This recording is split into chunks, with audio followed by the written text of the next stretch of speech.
Asalaamu calaykum akhyaaray kusoo dhawaada Qadiri College Online caawa iyo cashar kale oo xiiso badan waa wada sheekaysi waxaa wada sheekaysanaya Lina iyo Tom.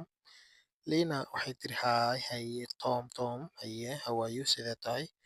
Tom wuxuu ku jawaabay I am good waan fiicanahay thanks mahadsanid.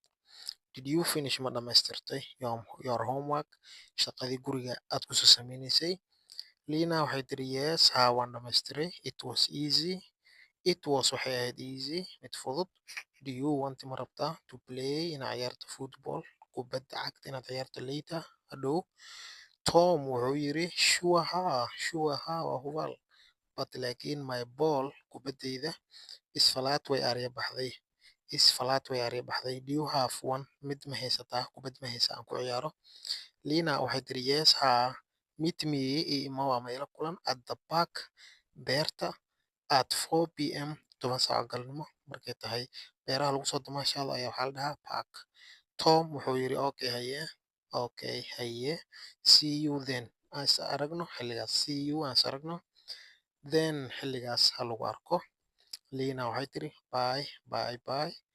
Tom oo bye ama aragti dambe. Tom wuxuu ku jawaabay bye si aad nooga barato ku hadalka luqadda Ingiriiska iyo Sawaaxiliga ama Soomaaliga intaba waxaad nagala soo xiriiri kadhaa lambarada ku qoran bio-geena Qadiri College Online. Xasuusnow in Qadiri College Online ay tahay goobta oo saxda ah ee online-ka ah ee ugu fiican in laga barto luqadaha kala duwan sida Ingiriiska, Sawaaxiliga iyo Soomaaliga. Lambarka nagala soo xiriir. Asalaamu calaykum waraxmatullaahi wabarakaatuh.